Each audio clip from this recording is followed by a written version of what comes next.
Hey everybody, welcome to the next episode of the Balsa USA quarter scale Cub build. On this episode, we're going to get your fuselage a little further along. We're going to get the formers installed along the top and also your lower cross members all set up in place and get the tail glued together. This episode's going to be a little bit shorter because the next episode, quite frankly, is going to be a little bit more detailed. We're going to start working on the cabin top, and that's going to be a little bit longer. So I wanted to give you one that's just a little bit shorter for those of you that are following along, and we're going to go from there. So stay tuned.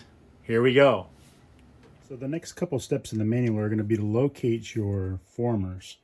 Now, these are going to look a little bit different than the pictures that we have in the book if you have the older book. We've added some lightning holes, and if you want to check out this video here, you can see how I got these edge glued together so they're ready to go. And you can also see that I went ahead and put the 1/4 by 1/4 stiffener sticks on the back of each one of these so that they would be ready to be installed on the fuselage. Okay, so the next step in the book talks about cutting your cross braces. Now, the one thing I want to make sure that you understand on this section is that you want to cut your cross braces from this bottom line right here up to the top line that's labeled here. That'll hold true all the way down. If you notice, the line follows the side piece all the way down. Same with it at the top. Just make sure that you follow these lines. The reason for this is that we get a lot of calls on people cutting these after they get the tail pieces put together. But the idea behind these is if you look at the plans, the outside of the rear of the fuselage is not flat. It has a slight curve to it. So the way you get that is when you join the tail pieces together, like you do here, when you insert these in, if you have them cut correctly, you will actually be pushing out just a little bit on the sides to give it the curve. One of the things that's important to remember to do when you're cutting these pieces, and really any piece of wood, is always make your mark where it needs to be, and then when you cut it a little long and then sand it to the length. And that becomes very important when you're doing this kind of stuff because you don't want to cut too much off and have to start with a new piece. You make your mark, cut it a little long, and then sand to the dimension that you need. So now the next thing we're going to get ready to do is get our tail joined. Now it's important to note that if you join the tail with the pieces the size they are, you're going to wind up with too thick of a tail. So what you need to do is taper the edges. So how I do this is I've already got set up here with my 1, 2, 3 blocks in my square. And because I don't have a machinist square tall enough, I just used a regular square and some machine blocks to make sure that it's square. And what I do is I go ahead and I mark my distance, because this top one you can see I already have it tapered, but that starts out at 1/4 inch, which is going to give you a 1/2 inch at the back. So what you need to do is taper it. So what I do is I bring it down and I mark the end where my 1/8 inch is. You can see right there. And then I make my marks on the wood and sand to fit. Now, one of the things that's kind of handy to use in this area are these little files. You can pick these up really anywhere. I think I ordered these off Amazon. They were a couple of bucks, and I got different grits, and they're all color labeled.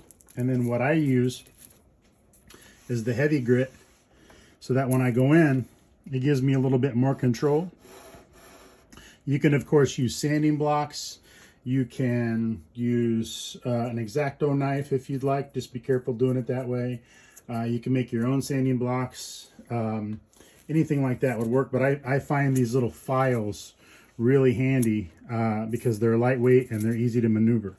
So now what you want to do is you want to go through and taper each end of the fuselage sides so that you have 1/4 inch width when you join the two sides together. So when you bring the two sides in here and match them up with your square, you're going to want this to be 1/4 inch wide from the outside to the other outside.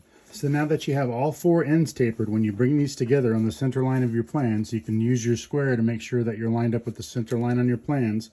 When you bring these together at the center, you're going to be all set up with a 1/4 inch right here. Then all you have to do is go ahead and pin it.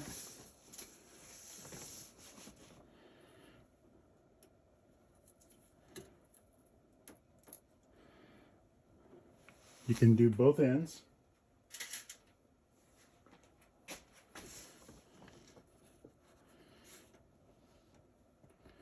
Then you should be good to go. One of the tricks I use on this, for this type of section where I don't have any support, if you get one of these little drill vices and just kind of start the pin.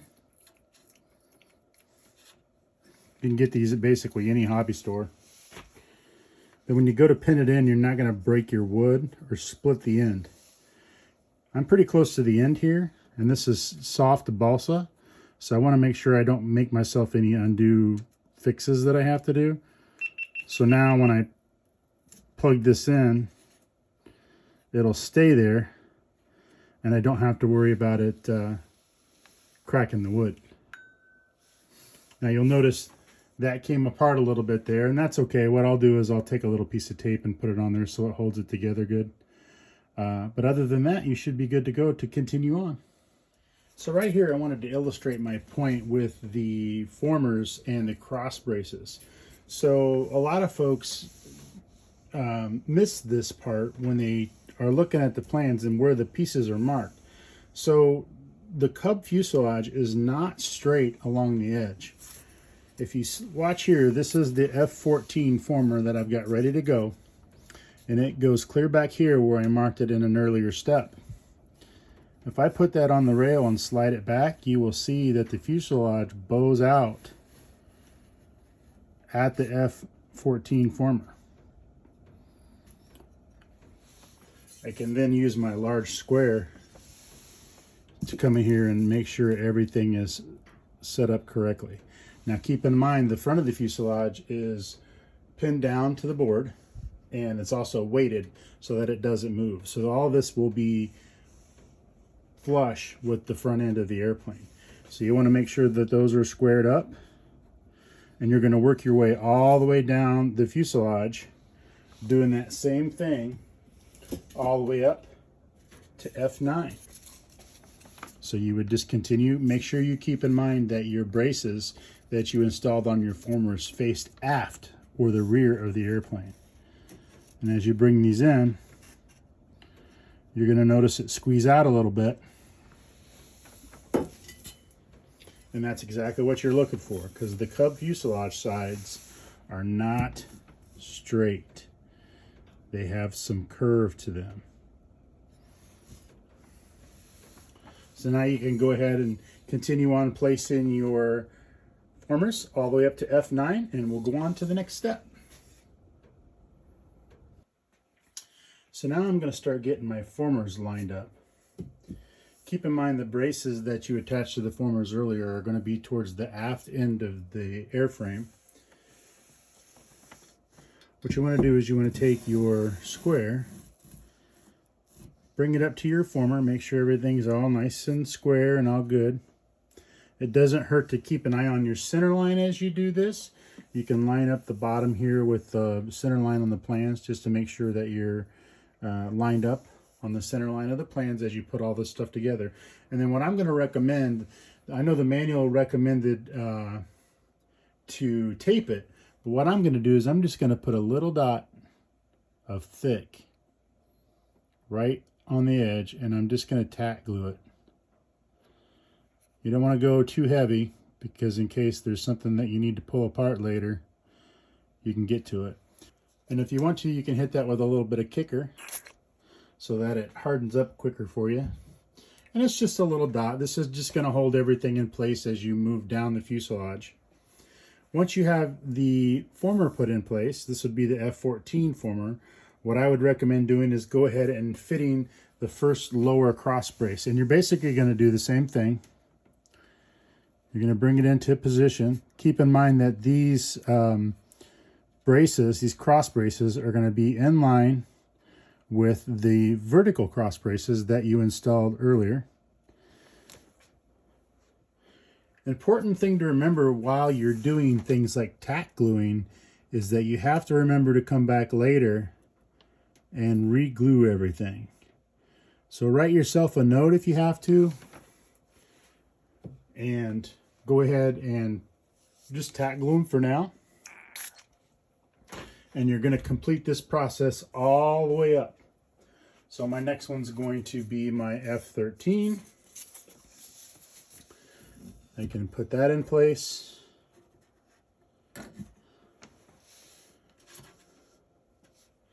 Make sure you don't move stuff around too much. Check it for square. Check it for center line. And then you can tack glue it in place. You're going to continue this process all the way up the fuselage until you get to the F9.